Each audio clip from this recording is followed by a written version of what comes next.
যতদিন বাঁচবো আমি এই ছবি আঁকে নিয়ে থাকতে। মুন্সিগঞ্জে এখন আছে বড় বড় আর্টিস্ট, মুন্সিগঞ্জে এখন আছে, সে আমার ক্লায়েন্ট, সে আমার লক্ষ্মী, তাই না? আমি রতন ভাই কেমন আছেন? এই তো ভাই আলহামদুলিল্লাহ ভালো আছি। তো বইমেলা কেমন কাটলো আপনার? মানে কাটতেছে, যাচ্ছে, এখনো তো শেষ হয়নি। বইমেলা মাশাআল্লাহ ভালোই যাচ্ছে, আল্লাহ পাক যেভাবে রাখে, যে অবস্থা রাখে, আলহামদুলিল্লাহ। আপনি কত বছর যাবত ছবি আঁকেন বা এই প্রফেশনে কিভাবে আসছেন?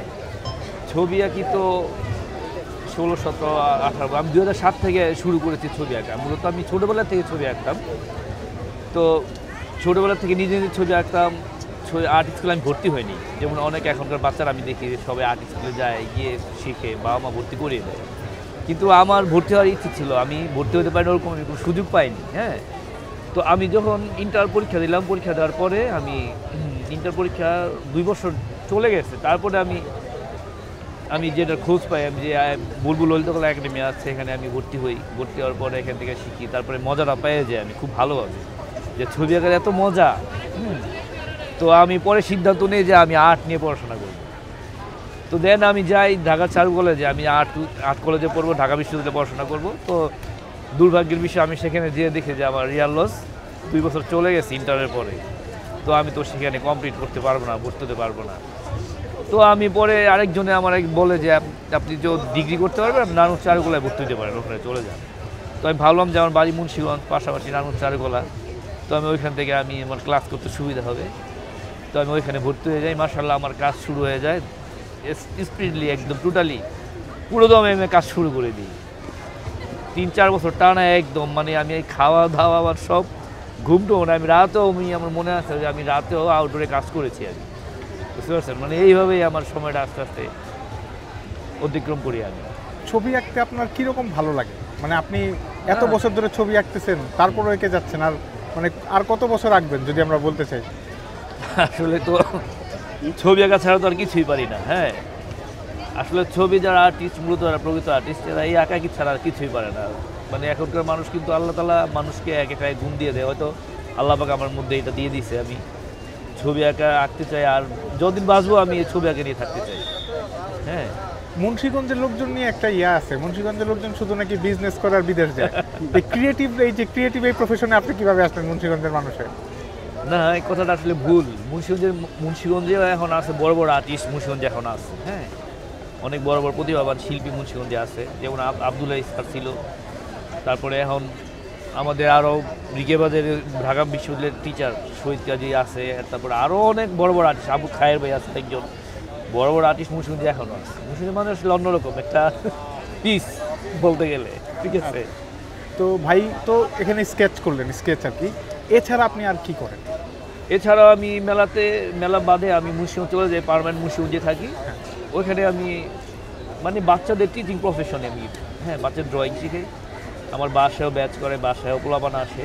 আমি এই মুন্সিগঞ্জ শিশু একাডেমি, বাংলাদেশ শিশু একাডেমি মুন্সিগঞ্জ জেলা শাখা, ওই শাখায় আমি টিচার হিসেবে আসি, ড্রয়িং শিক্ষক হিসেবে। ওখানে আমি শিখে, মানে আমার মূলত ইনকামটা মূলত এই আর্ট রিলেটেড। হ্যাঁ, এইভাবে চলে যায়। তো একটা স্কেচ করতে আপনার কি পরিমাণ সময় লাগে? স্কেচের সময় আসলে এখন আমার মেলাতে মোটামুটিভাবে আমরা 20 মিনিট 25 মিনিট সময় নিচ্ছি মেলাতে। হ্যাঁ, আবার যখন বাইরে ছবি আঁকি, ছবি থেকে ছবি আঁকি, মেলা বাদ দিয়ে, তখন আরও বেশি সময় নেই। সময়টা নির্ভর করে হয়তো, মানে ছবি আঁকার সময়টা এই পারিপার্শ্বিকতার উপর ডিপেন্ড, এটার বিষয়। তো একদিনে কি পরিমাণ ছবি আঁকতে পারেন রতন ভাই? একদিনে যদি আমি ননেস্ট বাকি থাকি, তো 15-16টা, সর্বোচ্চ 20টা ছবি আঁকা যায় একদিনে। তো আপনি এই স্কেচ ছাড়া আর কিভাবে ছবি আঁকেন? স্কেচ ছাড়া আমি ওই ল্যান্ডস্কেপ করি ক্যানভাসে। তারপর আপনার অনেক সময় মানে অর্ডার পাই হোয়াটসঅ্যাপে, বাংলাদেশ সব জায়গা থেকে আমার অর্ডার আসে, হোয়াটসঅ্যাপে ছবি পাঠাই দেয়, বিকাশে টাকা পাঠিয়ে দিলে আমি ওইভাবে কাজ করে আবার তাদেরকে ডেলিভারি দিয়ে দিই, কুরিয়ার করে দিয়ে দিই। আর যারা ঢাকার মধ্যে, তাদের হ্যান্ড টু হ্যান্ড দিয়ে দিই ডেলিভারি। তো এই যে একটু প্রাইসগুলো বলেন আমাকে, আপনি কিরকম চার্জ করেন? প্রাইস হচ্ছে আপনার এই ছোট সাইজটা, এটা আমরা 600 টাকায় দিই মেলাতে। আচ্ছা, মানে সরাসরি আঁকলে। আচ্ছা। আর আপনার ছবি থেকে ছবি, এখানে মেলাতে আমরা নিচ্ছি 1000 টাকা পার ছবি, 1000-1200। দেখা যায় ছবির ওপরে, ছবির কাজের উপরে ডিপেন্ড করে। অনেক সময় ছবিতে 2টা ছবি থাকে, 2টা মাথা থাকলে, 2টা ফিগার, সেই ক্ষেত্রে রেটটা বেড়ে যায়। আবার যদি সিঙ্গেল থাকে, তো আমরা মানে 1000 থেকে শুরু আর কি। আচ্ছা। তো আপনার সাথে যদি মানুষ কন্ট্যাক্ট করতে চায় সেটা কিভাবে কন্ট্যাক্ট করবে? কন্ট্যাক্ট করতে হলে আমার নাম্বারটা হোয়াটসঅ্যাপ নাম্বার আছে, হোয়াটসঅ্যাপ নাম্বারে যদি কন্ট্যাক্ট করে আপনি চাইলে বলতে পারেন কিন্তু হ্যাঁ, আমাদের ভিডিওতে। আমার হোয়াটসঅ্যাপ নাম্বারটা হচ্ছে 01642326047। এই নাম্বারে হোয়াটসঅ্যাপ করে ছবি পাঠিয়ে দিলে আর আমার বিকাশে যদি কিছু টাকা পাঠিয়ে দেওয়া হয় আমি তাদেরকে আমি দেখাই, সফট কপিটা আমি দিয়ে দিই, ওরা দেখে দেন বাকি পেমেন্টটা করে দেয়। তারপর আমি কুরিয়ার করে ঠিকানা দিলাম, কুরিয়ার করে ছবি পাঠাই। তো রতন ভাই আপনার কাছে একটা মজার কথা জানতে চাই। আপনি তো দীর্ঘদিন যাবত এই প্রফেশনে আছেন, মানুষের ছবি আঁকেন। আপনার যে অনেকক্ষণ মানুষের বসে থাকতে মানুষ যে বিরক্ত হয়, সেটাতে আপনি বিরক্ত হন? বিরক্ত হইলেও আমি কিছু করার নাই, কারণ সে আমার ক্লায়েন্ট, সে আমার লক্ষ্মী, তাই না? আমি তাদেরকে বোঝানোর চেষ্টা করি কি স্থির হন ভালো হবে, এই তো এইভাবে মানে হয়ে যায়। আর যে একটু বেশি নড়াচড়া করে তখন মানে একটু আমি একটু মডেল যদি নড়াচড়া বেশি করে তাহলে মানে আমার কাছে আনইজি লাগে। হ্যাঁ, মানে মোটামুটি হয়ে যায় আর কি, একসময় দেখা যায় যেইভাবেই হোক ছবিটা কাভার করতে হয়। আচ্ছা, তো আপনি তো অনেক দিন যাবত ছবি আঁকতেছেন রতন ভাই, তাহলে আপনার সবচেয়ে বেস্ট একটা ছবি বা সবচেয়ে ভালো লাগার ছবি কার আঁকছেন বা আপনি স্কেচটা করছেন, এটা বলতে পারবেন? আসলে স্পেসিফিক বলা মুশকিল, আসলে প্রতিদিন প্রত্যেক সময় একটা ছবি না একটা ছবি ভালো হয়ে যায়। হ্যাঁ, এরকম অনেক হয়েছে, অনেক মনের মতো ছবি। তাছাড়া আমি যে ছবিগুলো আঁকি আমি নিজে স্যাটিসফাইড না হলে আমি ছবিগুলো আমার নিজে খারাপ লাগে। তো আমি চেষ্টা করি যে প্রত্যেকটা ছবি যাতে আমি নিজে স্যাটিসফাইড থাকি। হ্যাঁ, হ্যাঁ, ক্লায়েন্ট যেভাবে নিক, তো দেখা যায় যে ম্যাক্সিমামই আমি যদি স্যাটিসফাইড থাকি ক্লায়েন্টও পছন্দ করে ছবি ক্লায়েন্ট খুশি হয়। আর একটা ক্লায়েন্ট যদি খুশি হয় তা আমার কাছে অনেক ভালো লাগে, তৃপ্তি আসে। ধন্যবাদ ভাই, রতন ভাইকে অনেক ধন্যবাদ। আমার জীবনে ফার্স্ট আজকে রমনা পার্কে আইসা তারপর রতন ভাইয়ের কাছ থেকে ছবি অঙ্কন করে নিয়েছি। হ্যাঁ, চিত্রাঙ্কন তো বইমেলা থেকে। তো রতন ভাইকে অনেক ধন্যবাদ, মন থেকে ধন্যবাদ। কারণ যদি মন ভালো থাকে তাহলে ছবি অনেক সুন্দর হয়।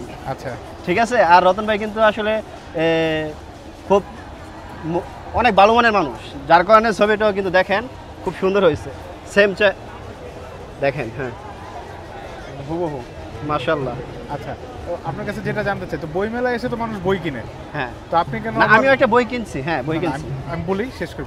বইমেলায় এসে তো মানুষ বই কিনে না, হ্যাঁ। তো আপনার কেন মনে হলো যে আসলে আপনি ছবি স্কেচ করবেন? অ্যাকচুয়ালি দেখা গেছে আমি আগে একটা ফেসবুকে পেজে দেখছি রতন ভাই মোটামুটি ভালো ছবি আঁকে, তারপর আমি সরাসরি রিয়েলাইজ করার জন্য এখানে আসা আমার।